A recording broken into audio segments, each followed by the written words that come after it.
Assalamualaikum warahmatullahi wabarakatuh. Alhamdulillahirabbil alamin. Nahmaduhu wa nasta'inuhu wa nastaghfiruhu wa na'udzu billahi min shururi anfusina wa min sayyiati a'malina. May yahdihillahu fahuwal muhtad wa may yudlil falan tajida lahu waliyyan mursyida.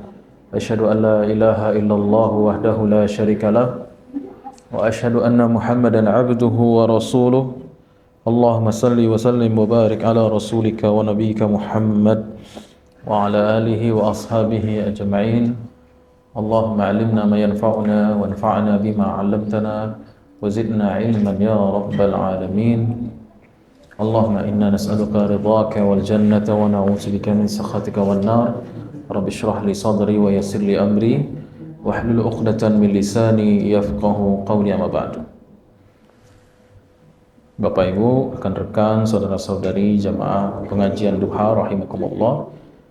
Alhamdulillah, mari kita perbarui wujud syukur kepada Allah Subhanahu wa taala seraya berselawat pada Nabi kita Muhammad sallallahu alaihi wasallam. Bagaimana kabar Bapak Ibu? Alhamdulillah. Sudah sarapan ya? Yang lapar pasti kurang connect nanti. Tema kita masih bicara tentang ibadah sholat.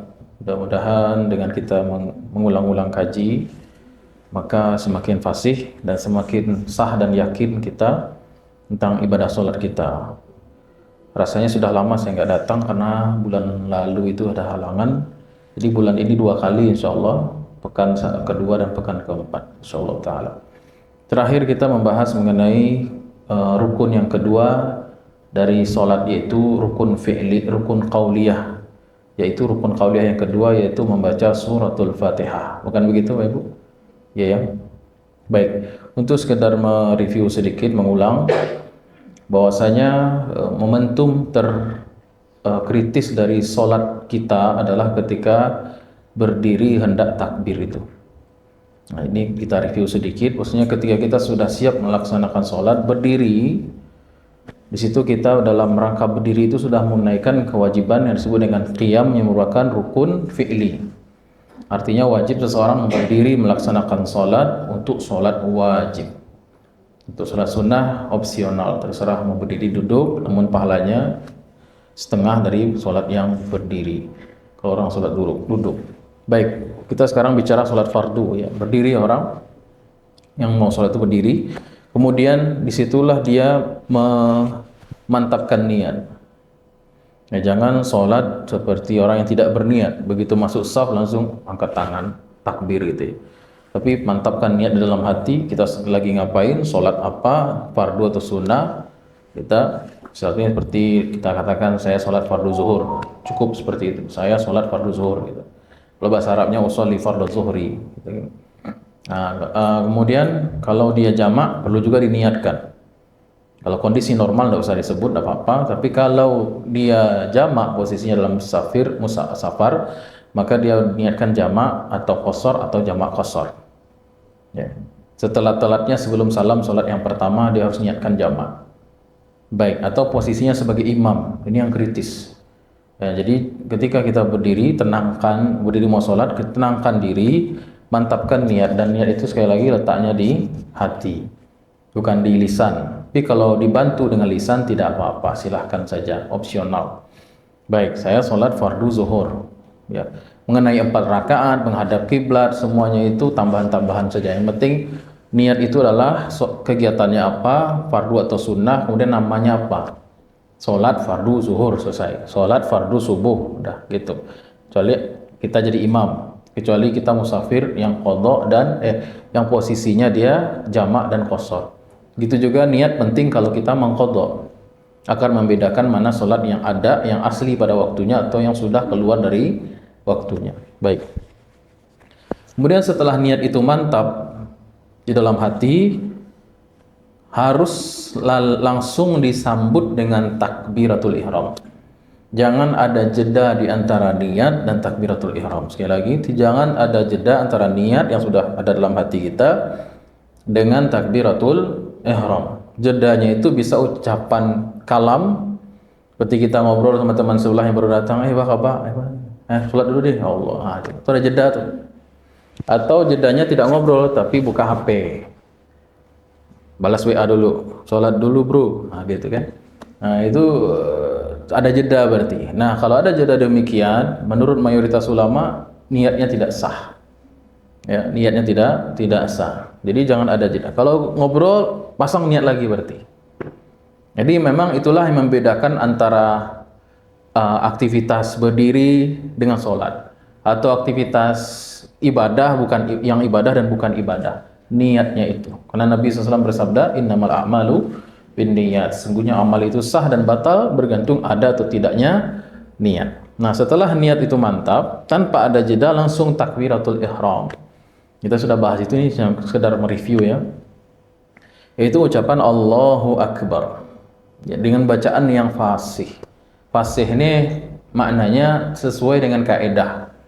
Tidak harus berirama, irama itu tidak perlu, gitu kan? Hanya tambahan saja, terutama bagi imam. Tapi yang perlu fasih. Fasih itu hurufnya sesuai makharijul huruf. Tidak ada imalah bunyi-bunyi tidak ada panjang-panjang yang salah tempat. Ya, jadi benar-benar pas itu sudah kita bahas juga. Bahkan kita coba sesuatu waktu itu. Ingat nggak Pak Ibu? Baik, kemudian setelah takbiratul ihram, dan itu ada berarti berkumpul di saat takbiratul ihram itu 4 kegiatan. Yang pertama qiyam yang hukumnya wajib rukun fi'li, yang kedua takbir yang hukum niat yang wajibnya rukun qalbi, rukun hati. Kemudian takbiratul ihram yang rukun qauli atau ucapan. Satu lagi apa? Yaitu mengangkat tangan yang hukumnya bukan rukun, sunnah. Ya, tapi walaupun sunnah jangan ditinggalkan. Seandainya ada orang sholat Allahu Akbar, tangannya lurus saja, sah sholatnya, tapi aneh. Coba aja jadi imam kayak gitu. Nah, nanti orang bingung nih imam aliran apa pula nih. Jadi diangkat tangan. Diangkat tangan itu sudah kita bahas juga. Setelah mengangkat tangan bagi laki-laki sampai ke sini, tangannya posisinya tidak renggang kali, tidak rapat, santai, rileks. Semua bagian batin tangan ini, bagian dalam tangan, telapak tangan menghadap ke kiblat. Ya, jangan seperti orang yang angkat tangannya kayak nggak niat gitu, segini aja, cukup. Nah, itu. Atau menghadap ke sini, ya, tapi menghadap ke depan. Ini berada di samping telinga, maksimal untuk laki-laki setinggi daun telinga puncak. Ya. Kalau untuk perempuan di depan dada setinggi bahu, di depan dada setinggi bahu untuk perempuan. Baik, laki-laki juga silahkan setinggi bahu, tapi lebih afdol apabila laki-laki untuk lebih mengepakkan, lebih melebarkan. Kecuali sholat berjamaah yang posisinya rapat, jangan terlalu lebar karena kepala orang kepala. Nah, gitu. Baik. Ada soundnya tadi ya, luar biasa. Ini kelebihan di SPH ya, ada sound-soundnya. Baik. Kemudian setelah takbiratul ihram mengangkat tangan itu sunnah, kemudian kita mendekap, bersedekap. Ya, itu juga sunnah kita bahas, yaitu bersedekap ada ikhtilaf sedikit di kalangan ulama bagaimana bentuk, di mana posisi sedekap itu, yaitu di antara pusar dan dada atas di sini, dan ini mayoritas mazhab dari mazhab Maliki, Syafi'i dan Hambali. Hanafi di bawah pusar, kemudian lurus dalam salah satu cabang mazhab Maliki. Tapi bukan berarti saya sampaikan ini semua untuk diamalkan semua Ibu ya, Pak ya. Enggak, jangan diamalkan semuanya. Apalagi dalam satu sholat 4 model sedekapnya. Pindah-pindah nanti. Nah, lucu kelihatannya gitu kan. Nah, ini maksudnya agar kita nanti kalau umroh, amin, umroh atau haji, atau jalan-jalan ke Turki atau jalan-jalan kemana ke luar negeri di Arab, nampak orang yang berbeda sedekapnya, jangan langsung memvonis susah, wih mahal, neraka, padahal dianya nggak tahu, gitu kan. Baik, jadi posisinya satu saja yang diamalkan, yaitu posisi mayoritas ulama dan Syafi'iyah, di antaranya ada di situ Hambali dan juga dalam satu pendapat dalam mazhab Maliki. Nah, di Indonesia umumnya kan NU, Muhammadiyah, Persis itu umumnya kan berputar di antara Syafi'i dan Hambali di sini gitu. Muhammadiyah, NU sama di sini. Baik. Kemudian setelah sedekap, posisi kemarin sudah kita jelaskan juga, itu tangan kanan di atas, kemudian tangan kiri di bawah, posisinya ada tiga menggenggam semuanya kecuali satu lepas. Semua tangan menggenggam kecuali satu yang lepas, itu telunjuk. Di sini bergelangan di tengah atau di sini tapi tidak keluar.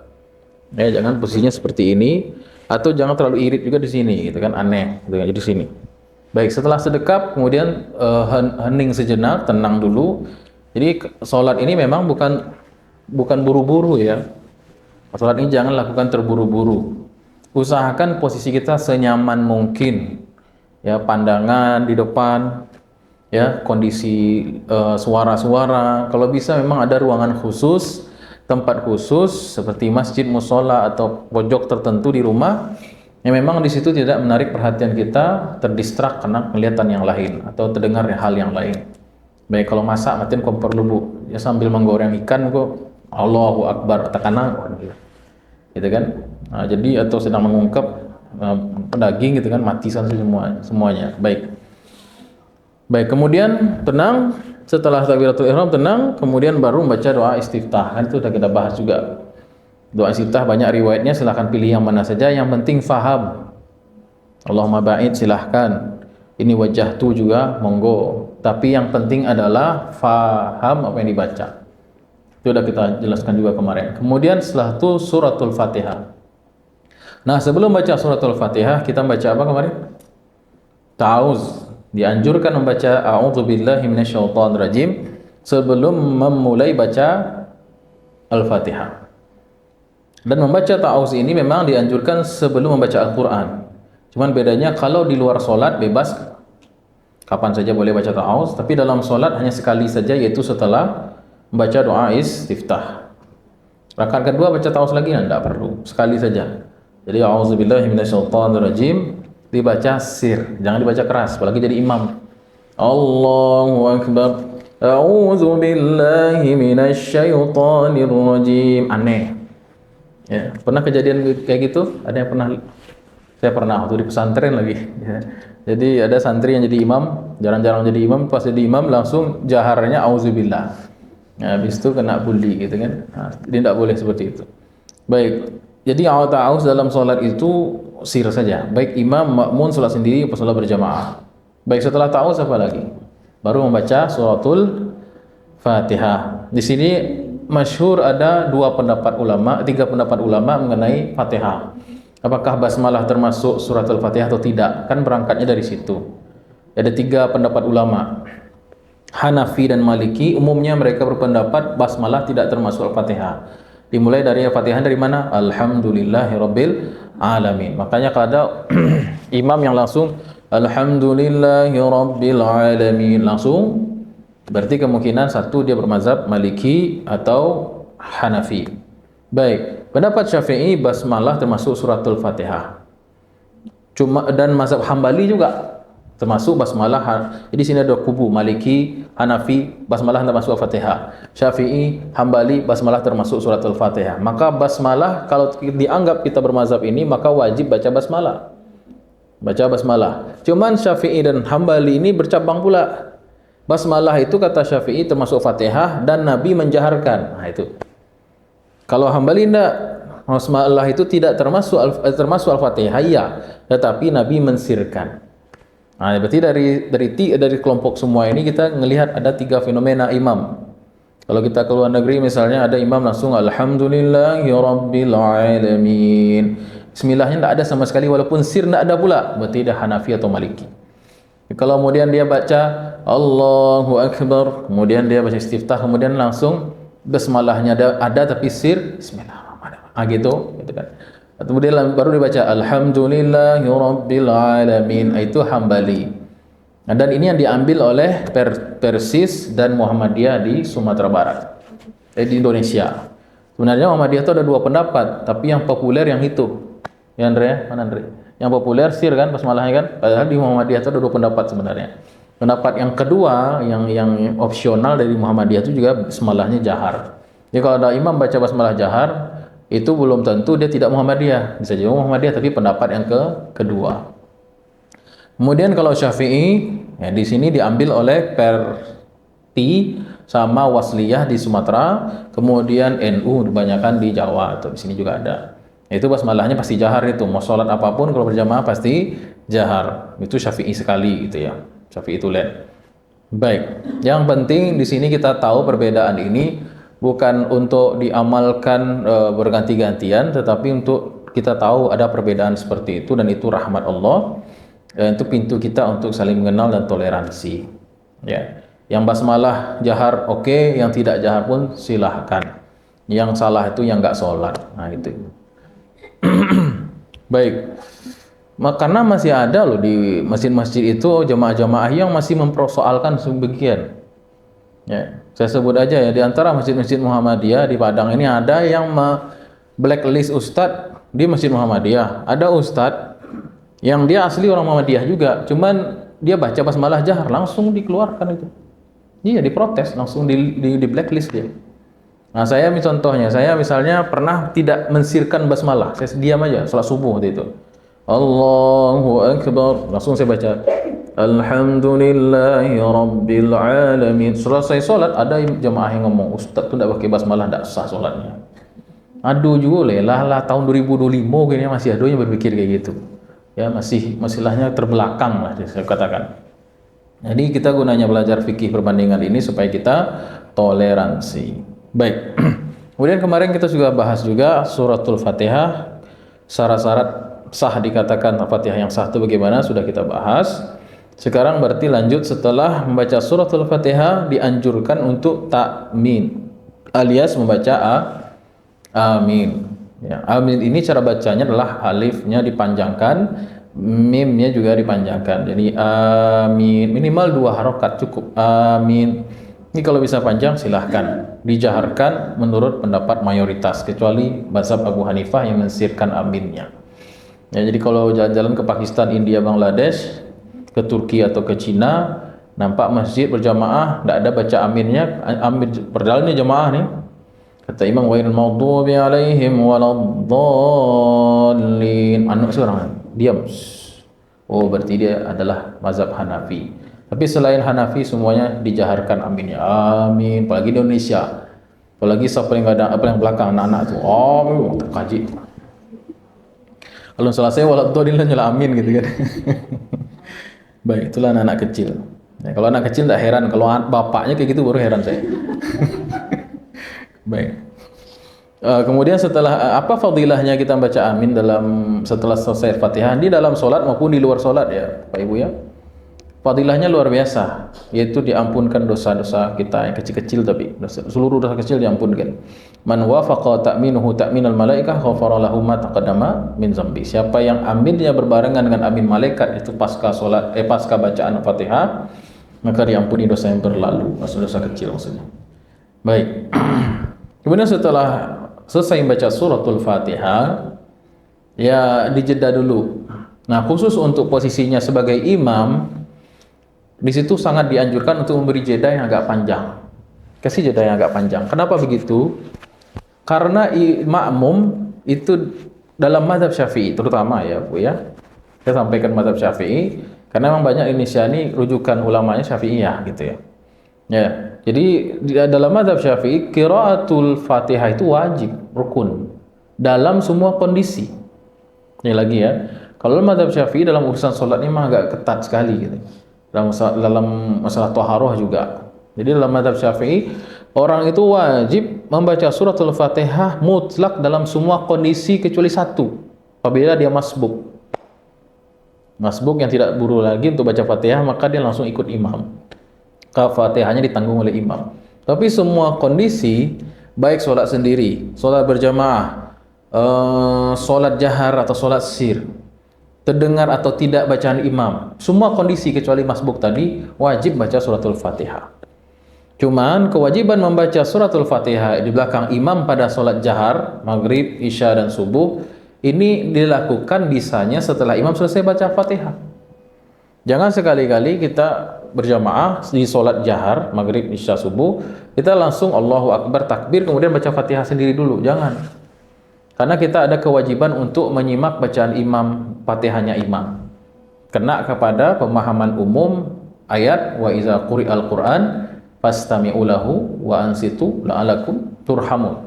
Apabila kamu didengarkan Al-Qur'an, maka simaklah dan diam agar kamu mendapatkan rahmat. Itu berlaku dalam sholat dan di luar sholat. Baik, jadi ketika imam baca suratul Fatihah dengan keras, setelah pada sholat-sholat yang jahar, kita simak. Nah, syukur kalau kita pernah belajar tafsir suratul Fatihah, maka kita renungkan maknanya agar lebih khusyuk. Ya. Kemudian setelah imam selesai membaca surat Fatihah, kita baca amin berbarengan. Kemudian setelah itu giliran kita baca suratul Fatihah untuk menggugurkan kewajiban secara pribadi. Karena masuk kepada hadis khusus, hadis yang pemahamannya khusus, yaitu hadis la salata liman lam yaqra bi Fatihatil Kitab. Tidak sah salat orang yang tidak membaca surat Al-Fatihah. Fatihatul Kitab itu surat Fatihah. Nah, jadi ketika imam selesai membaca surat Fatihah, baru kita baca surat Al-Fatihah secara mandiri. Ya. Jangan membaca surat Al-Fatihah menyela-nyela imam. Ya. Imam baca Bismillahirrahmanirrahim. Sebelum Alhamdulillah, kita baca juga Bismillahirrahmanirrahim. Jangan seperti itu. Kenapa seperti itu? Itu sama juga menandingi bacaan imam, satu. Yang kedua, pasti tidak akan sempurna bacaannya. Karena kita ngejar setoran gitu, ngejar target. Ya, apalagi jarak antara satu ayat dengan ayat itu kadang pendek sekali. Ya, jangan seperti itu. Jadi selesaikan dulu imam, terima dengan baik dari awal sampai akhir, sampai amin. Baru kemudian kita baca surat Al-Fatihah secara mandiri, sendirian. Ya. Nah, itu pendapat ulama Syafi'iyah. Nah, di luar Syafi'iyah ada pendapat yang membolehkan makmum tidak membaca suratul Fatihah lagi kalau dengan kondisi. Satu, kondisinya imam itu bacaannya sudah jelas dan terdengar dan kita simak dari awal. Nah, jadi kita, apalagi kalau zaman sekarang masjid soundnya bagus-bagus, jadi rasanya mustahil imam itu, suara imam tidak terdengar. Bukan mustahil, jarang. Kecuali kondisi mati lampu, padam listrik misalnya. Ya, jadinya imam suaranya lantang karena mic-nya bagus, top jebret mati, gitu kan lampu. Sehingga masjidnya besar, yang mendengar suara imam cuma di saf pertama. Itu pun saf pertama tengah, gitu ya. Sedangkan saf yang belakang-belakang, apalagi ibu-ibu belakang, tidak dengar sama sekali suara imam itu. Maka di situ seluruh ulama mazhab, apapun mazhabnya, sepakat wajib baca suratul Fatihah. Di saat itu semuanya sepakat ulama untuk membaca surat Al-Fatihah sendiri. Kenapa? Karena tidak terdengar sama sekali. Nah, pendapat di luar Syafi'iyah yaitu mayoritas justru kalau imam itu sudah membaca suratul Fatihah secara jahar dan kita menyimak dari awal sampai habis, maka tidak ada lagi kewajiban membaca suratul Fatihah. Ini yang diambil oleh Muhammadiyah. Kemudian juga Persis kalau tidak salah. Kalau NU dan Perti di Indonesia, di Padang ini juga ada, itu memakai pendapat yang tadi itu. Mau imamnya jahar terdengar jelas, kita tetap wajib membaca suratul Fatihah. Maka untuk mengakomodasi perbedaan ulama ini, sebaiknya imam itu bijaksana memberikan jeda antara suratul Fatihah dan surat yang mau dibaca. Nah, kalau itu mau akur gitu kan, mau mengakomodir semua pendapat. Tapi terkadang di sini atau di Padang atau secara umum di Indonesia itu kadang ada juga imam yang begitu amin langsung baca surat kan gitu. Benar nggak Pak Ibu? Langsung aja gitu kan. Setelah amin langsung dia lanjut gitu kan, alif lam mim, nggak ada jedanya gitu ya.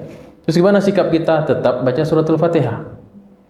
Terus kena dong pada ayat tadi itu, apabila ayat Quran dibacakan simak dan jangan apa namanya, wa ansitu la'alakum turhamun, simak wastami'u lahu wa ansitu, diam. Iya, itu tidak berlaku ayat itu karena ayat itu sifatnya umum. Sedangkan bacaan kita, bacaan suratul Fatihah kita itu sifatnya perintah khusus. Apalagi ada kejadian. Nah, ini dalil Syafi'i dalam hal ini kuat sekali. Ya, saya akan membandingkan tuh dalil. Ya, walaupun Syafi'i di sini minoritas tapi dalilnya cukup kuat. Kenapa? Karena ada kejadian. Suatu ketika Rasul sallallahu alaihi wasallam mengimami salat, kemudian beliau membaca Al-Fatihah, kemudian beliau membaca surat tertentu.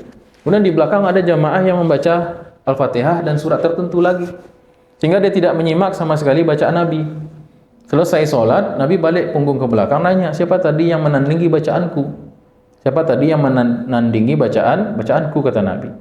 Nah, sejak itu Nabi mengatakan, tidak boleh kalian menandingi bacaanku ketika aku menjadi imam membaca surat atau ketika aku menjadi imam.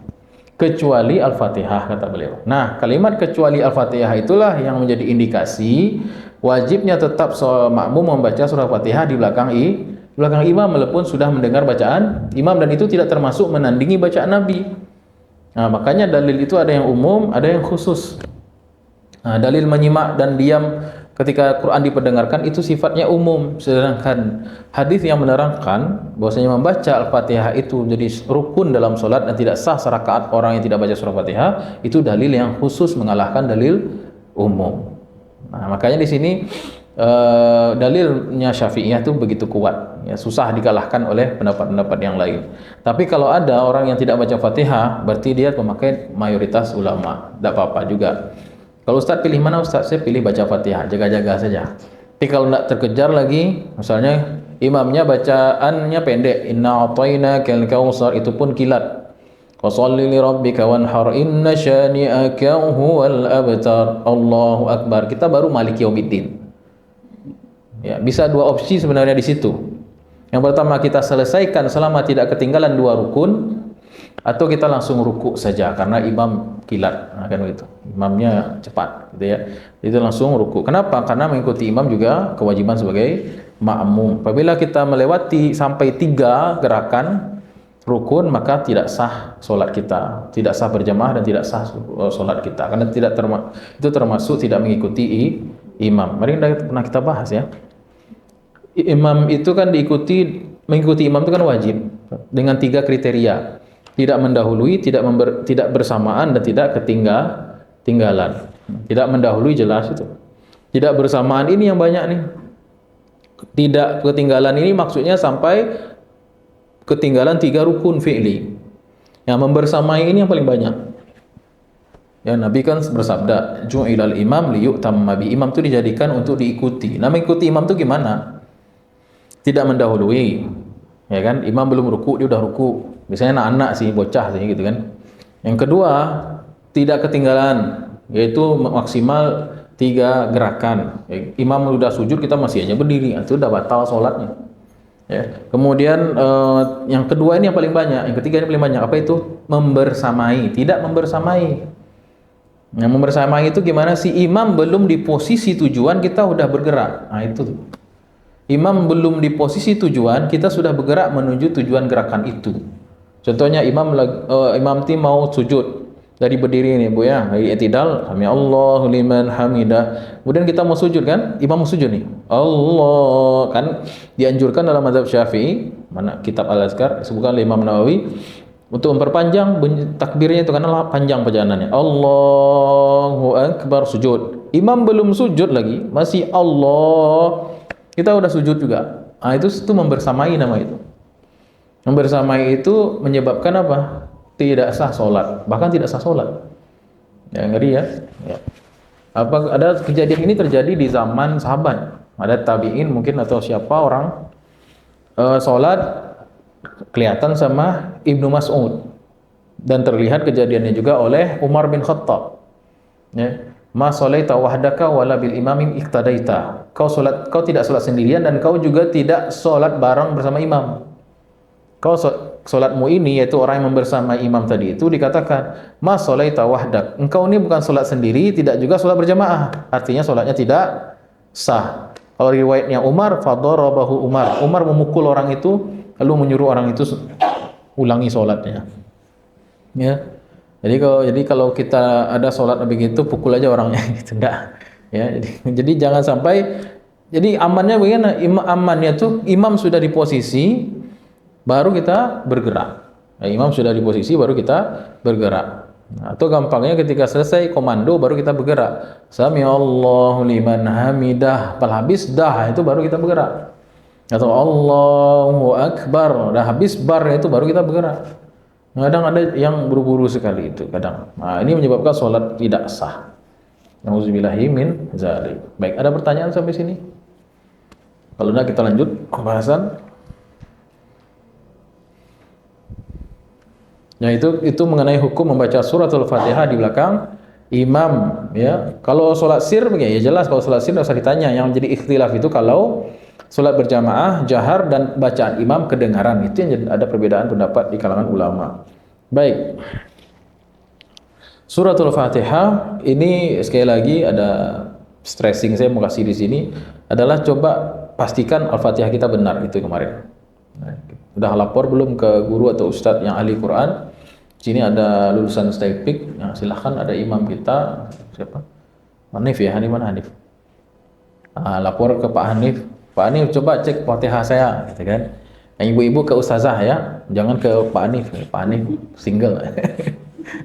Kalau yang laki-laki, yang cowok ke Pak Hanif. Kalau yang ibu-ibu ke ustazah. Karena ntar dilihat mulutnya, dilihat makharijul hurufnya, gitu ya. Jangan belajar Quran beda jenis kelamin, jangan, gitu ya. Apalagi berdua-duaan.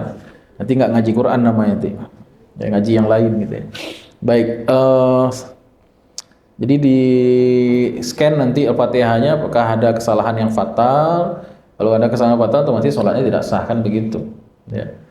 Gak apa-apa Ustaz, Al-Fatihah sudah bagus kok, kata dia udah bagus, coba dicek, nanti banyak salah ya. Kemudian setelah baca suratul Fatihah ya, kemudian kita biasanya bacaan imam itu kan lebih panjang ya. Kita baca suratul Fatihah selesai, maka kita simak bacaan apa? Bacaan imam ya. Namun persoalan kita biasanya kalau jadi makmum, imam membaca surat pilihan, kita kan nggak tahu nih bacaan imam itu apa, ya nggak? Bisa tebak isi kepala imam nggak? Kayaknya nih baca ini nih gitu. Itu peluang kita benar tuh kecil gitu. Apalagi kalau imamnya hafalannya 30 juz gitu ya. Akhirnya apa? Ada 3 persoalan kalau kita menjadi makmum sholat di belakang imam dengan bacaan tertentu. Apa persoalannya? 3. Halo? Kalau kita jadi makmum sholat di belakang imam, imam kemudian setelah baca suratul Fatihah itu membaca surat atau ayat pilihan, problematika kita 3 sebagai makmum biasanya. Apa yang pertama? Ngeblank, kedua ngeblank, ketiga ngeblank. Jadi ngambangnya gitu, ini imam baca apa sih gitu kan? Ya, kecuali ketemu ayat allazina idza asabathum musibah qalu inna lillahi wa inna ilaihi raji'un. Dia meninggal nih. Itu doang tuh yang connect. Ini asli pengalaman itu. Ya itu kan juz 2 awal itu ya, Nif ya. Juz 2 awal ya. Nah, jadi waktu itu saya sholat di samping tetangga, jamaah juga, gitu kan, jamaah pengajian gitu kan. Imamnya baca itu, juz kedua itu dari awal tuh. Saya qulu sufaha'u minan nasi, seterusnya sampai ayat tadi itu innalillahi wa inna ilaihi raji'un itu. Terus dia bilang, saya tanya, ngerti nggak bang tadi bacaan imam? Ngerti Ustaz. Yang mana? Dikit doang sih ngerti yang bagian itu tuh innalillahi wa inna ilaihi raji'un itu. Ya itulah sholat kita gitu. Jadi nggak nyambung dengan apa yang dibaca imam. Akhirnya apa? Akhirnya imajinasi, ngayal dan segala macam gitu ya. Nah, makanya imam berbijaksanalah ya, untuk imam bijaksanalah, baca bacaan-bacaan yang kira-kira populer. Berarti surat-surat pendek. Cuman kadang surat pendek ini dianggap gengsi gitu. Gengsi masa surat pendek sih gitu kan. Padahal kemampuan jamaah segitu gitu kan. Nah, itu buat imam. Saya pribadi senangnya itu bacaan-bacaan yang sudah ma'ruf lah di kalangan masyarakat lah gitu ya. Nah, kemudian kalau untuk makmum belajar bekali diri dengan belajar tafsir dan banyakkan hafalan Quran, sehingga kalau kita sholat di belakang imam tuh imam baca surat apa gitu kan, Tabarok misalnya, Al-Mulk gitu, wah saya dah hafal nih gitu kan, akan jadi enak gitu, nyambung gitu. Karena kita udah baca tafsir surat An-Nisa gitu kan, ketika imam baca ayat-ayat dalam surat An-Nisa kita nyambung gitu kan. Ya ayuhan nasu taqu rabbakumul ladzi khalaqakum min nafsin wahidah. Wah, nafsi wahidah ini Nabi Adam nih gitu kan. Jadi kita nyambung gitu. Jadi ketika kita punya stok ilmu Quran di kepala dan punya stok hafalan yang lumayan banyak, ketika kita sholat berjamaah menjadi lebih connect gitu. Jadi nyambung gitu. Nah, kenapa orang tuh kadang malas berjamaah atau selalu ngeluh, wah imam bacanya panjang gitu. Padahal bacanya pendek sebenarnya. Cuman karena dia nggak connect jadi kelasa panjang gitu. Nah, tapi kalau kita punya banyak hafalan, bahkan bacaan imam tuh kadang pendek banget sih gitu. Gantung ini kisahnya, nah, kan lah begitu gitu. Saya pribadi Pak Ibu pertama kali umroh tahun 2017. Iya kan di Masjidil Haram kan ya, sholat di belakang imam yang saya saf di pertama kedua, saf pertama. Jadi imam di tempat ibu nih imam nih, maaf, saya di sini posisinya tuh, dekat sekali dengan imam. Nah, sholat subuh tuh saya ingat banget waktu itu sholat subuh pertama kali ke Masjidil Haram.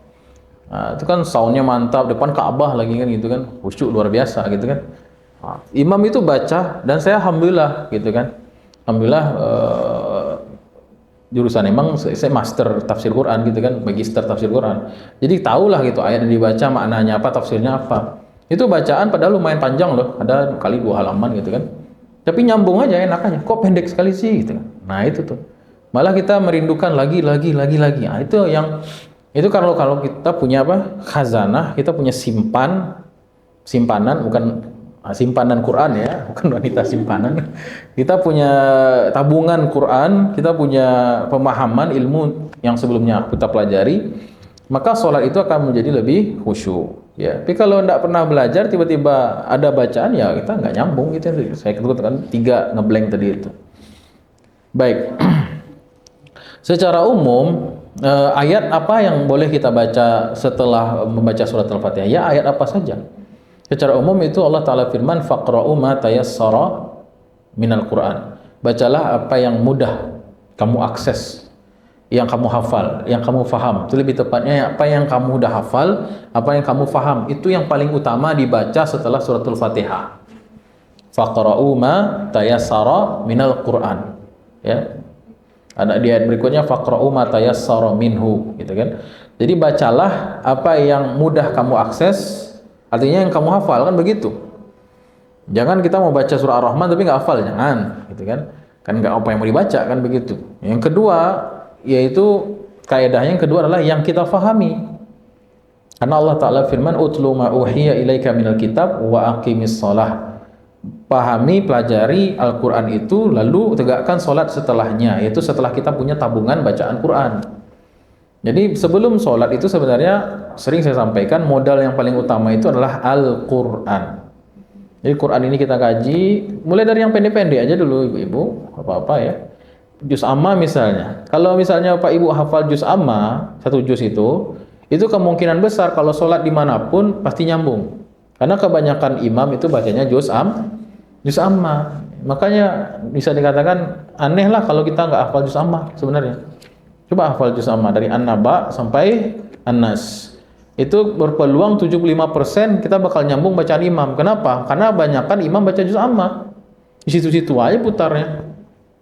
Ya karena itu sholat yang enak untuk dibaca karena dia komplit 1 surat, kan kayak begitu.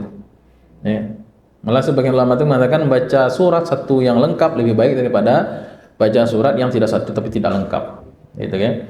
Nah, jadi kalau kita hafal juz amma yatasaalun, surah An-Nazi'at lanjut ke bawah sampai An-Nas, maka kita punya peluang untuk bisa connect dengan imam. Nah, makanya alhamdulillah di Padang ini ada berapa masjid ya? 1. Ada beberapa masjid saya mengkhatamkan juz amma sama jemaah. Ada beberapa masjid lah gitu, ada banyak pengajian spesialis juz amma, di antaranya Masjid Al-Hakim. Masjid Al-Hakim itu udah 4 tahun loh pengajian di situ tuh, belum selesai juz amma. Karena memang saya mengkajinya tahlili metodenya, Andre. Tahlili. Tafsir tahlili ini detail kan. Kita kupas satu persatu. Jadi bacaan Quran setelah suratul Fatihah bebas manas apa saja. Nah, yang penting kaidahnya bacaan Quran itu kita hafal, kemudian sudah kita pahami isinya. Itu akan jauh lebih khusyuk dibandingkan kita cuman hafalan saja. Baik.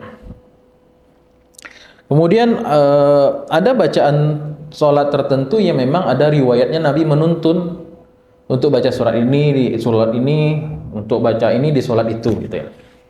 Seperti sholat yang pendek, sholat sunnah yang pendek seperti sholat qobliyah subuh itu dianjurkan, atau sholat sunnah tawaf. Kemudian sholat apalagi itu, sholat qobliyah subuh, sholat sunnah tawaf dianjurkan rakaat pertama itu baca Al-Kafirun, dan rakaat kedua baca Al-Ikhlas, ya.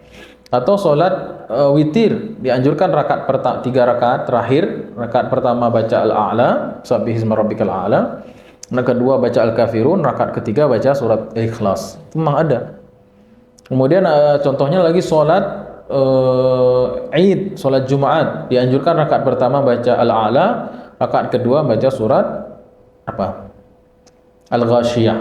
Nah, untuk sholat subuh di hari Jumat, subuh di hari Jumat berjamaah dianjurkan rakaat pertama baca surat Sajdah, rakaat kedua baca surat Al-Insan, ya. Begitu seterusnya. Jadi ada beberapa dan salat qobliyah subuh juga ada yang menganjurkan rakaat pertama membaca surat Alam Nashrah, rakaat kedua membaca surat Al-Fil. Alam tara kaifa fa'ala rabbuka bi ashabil fil. Ya. Kemudian salat duha contohnya, rakaat pertama membaca surat Asy-Syams, rakaat kedua membaca surat Ad-Duha. Nah, begitu seterusnya. Jadi ada memang surat-surat tertentu, ada malam-malam atau solat-solat tertentu yang bacaannya ditentukan atau dicontohkan langsung oleh Rasulullah Shallallahu Alaihi Wasallam. Tapi secara umum kalau kita solat secara pribadi, kaidahnya tadi itu, yang kita hafal dan kita fahami. Kemudian secara umum juga solat berjamaah, ya khususnya solat berjamaah itu ada aturan panjang pendek surat yang dibaca itu. Solat yang dianjurkan sangat panjang bacaannya ialah solat subuh. Ya, karena Allah Ta'ala firman, wa aqimis salata liduluki syamsi ila ghasaqil laili wa qur'anal fajri. Inna qur'anal fajri kana masyhuda. Ini kayaknya memang mejanya pendek, Andrea. Baik, untuk sholat subuh dianjurkan panjang. Berapa panjangnya? Lebih dari 1 halaman.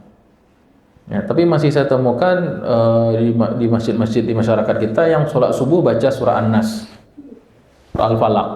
Ini terlalu pendek. Ya, jadi urutannya sholat jahar itu adalah maghrib pendek sekali, isya sedang, ya disebut sedang itu 1 halaman lah atau kurang sedikit. Kemudian sholat subuh lebih dari 1 halaman. Itu yang paling panjang. Allah Ta'ala firman tadi, aqimis salat, tegakkanlah salat liduluki syamsi, salat ketika tergelincirnya matahari, yaitu zuhur dan asar, ila ghasaqil lail, ke pekatnya malam, yaitu salat maghrib dan isya. Maghrib itu pendek anjurannya. Kalau bisa ya pendek saja, ya, selesai gitu. Ya. Kadang dibalik-balik, maghrib baca Al-Baqarah 1 halaman. Subuh qul huwallahu ahad. Nah, ini dari mana dasarnya ini? Walaupun tidak dosa, boleh-boleh saja tetapi tidak dianjurkan. Jadi kalau sholat maghrib itu pendek itu berapa? Setengah halaman.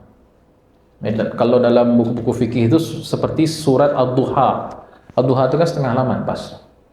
Nah, kaidahnya lagi rakaat kedua dianjurkan lebih pendek daripada rakaat pertama. Berarti contoh surat rakaat pertama maghrib Ad-Duha, rakaat kedua maghrib apa? Alam Nashrah cocok, karena Ad-Duha Alam Nashrah itu memang pasangan gitu. Dan Alam Nashrah memang pendek juga, kan begitu. Seperti suami istri itu ya, pasangan dia, couple itu. Cara Ad-Duha dan Alam Nashrah gitu kan. Kemudian kalau Isya dianjurkan dalam hadisnya siapa tuh? Mu'adz bin Jabal ya, hadis Mu'adz bin Jabal. Nabi mengatakan, bukankah ada surat Al-A'la dan Al-Ghasyiyah? Itu. Jangan panjang, gara-gara Mu'adz bin Jabal ini membaca suratul Baqarah 1 surat khatam sholat isya berjamaah. Maka ada orang yang mufaraqah keluar dari jamaah, Nabi marah. Kata Nabi kepada Mu'adz, afattanuna anta, kau bikin fitnah ini wahai Mu'adz.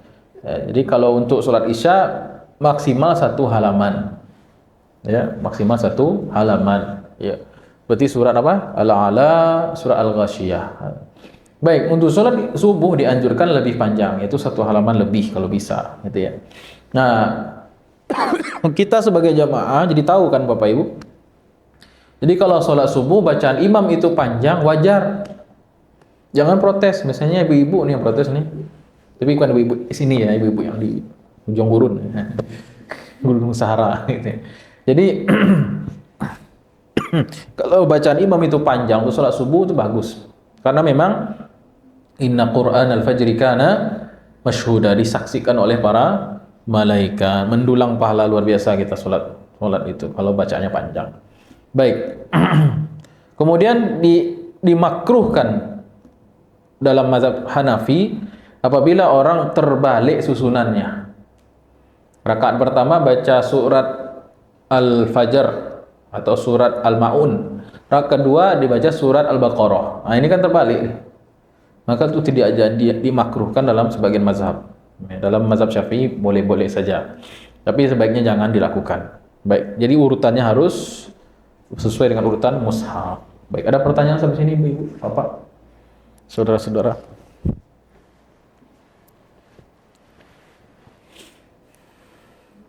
Dan bagi imam terutama gitu kan, dan kita juga yang sholat sendirian, bacaan Quran tuh jangan seperti orang yang terburu-buru.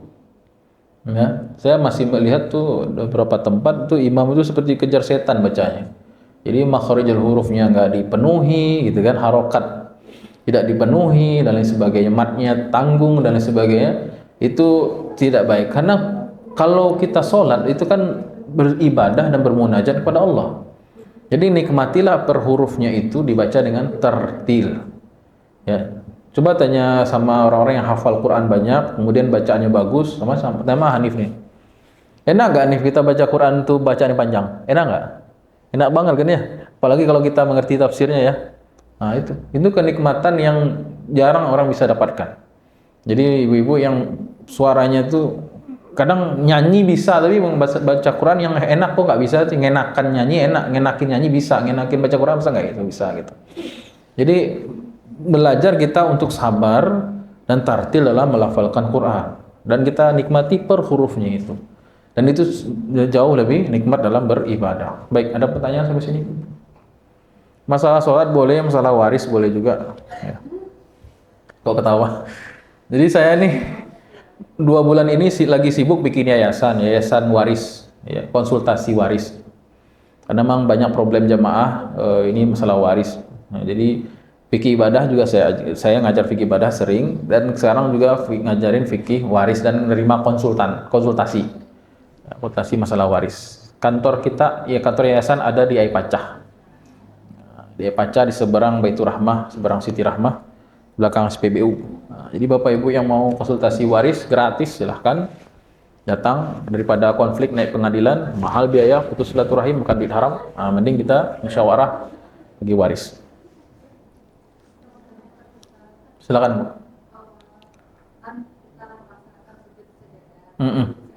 Sujud tilawah.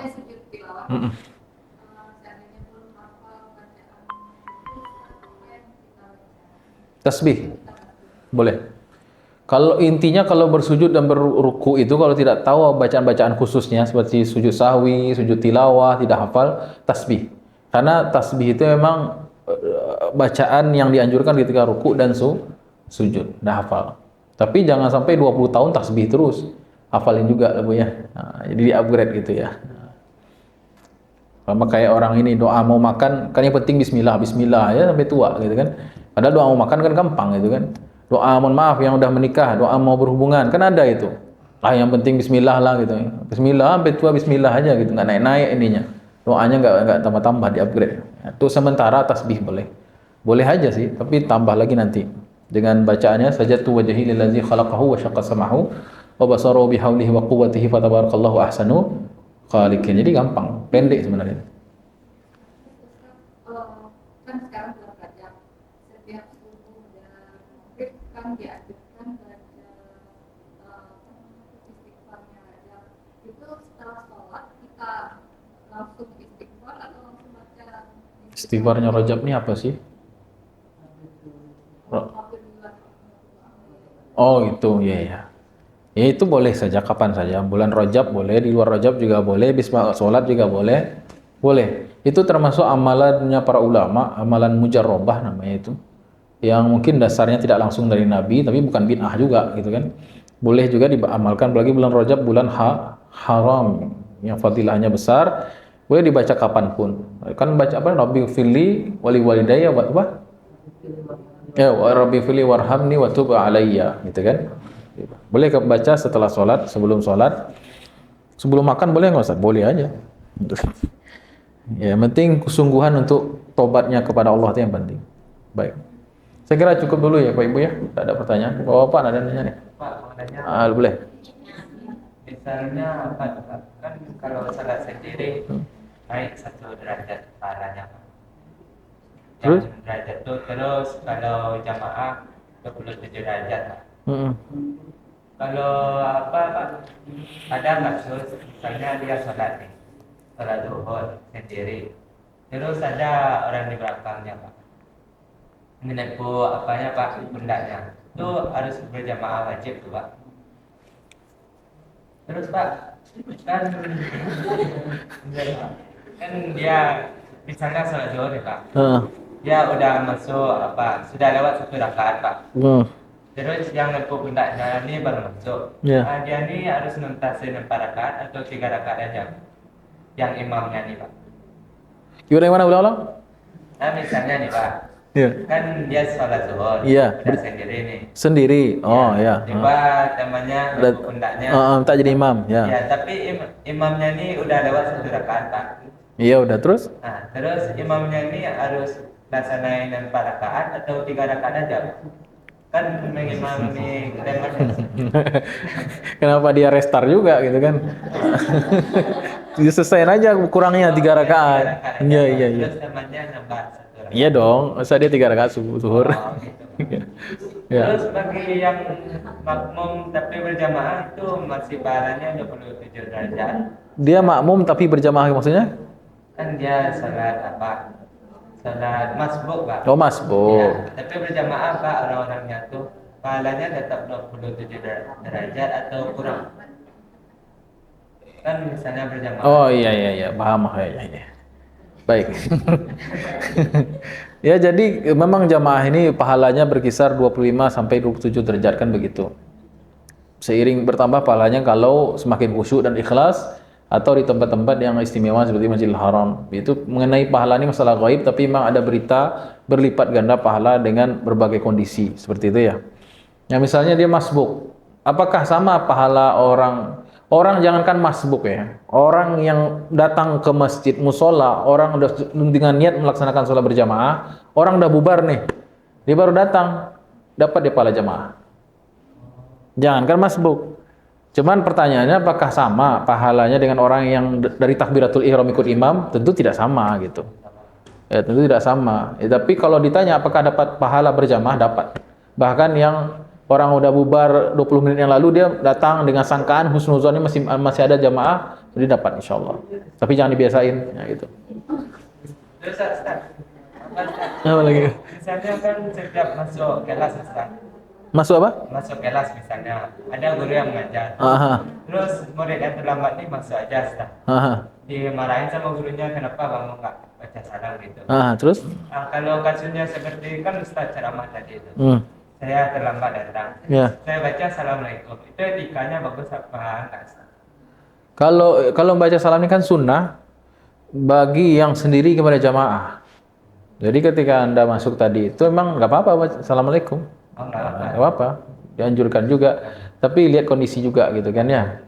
Nah, misalnya kalau ada suatu kondisi di mana kalau saya kan santai ceramahnya gitu. Ada beberapa kondisi di mana saya pertemuan resmi itu kan Pak Rektor lagi ngomong atau apa namanya yang apa ketua yayasan lagi serius pembicaraannya gitu. Assalamualaikum, nah, kan lucu nanti.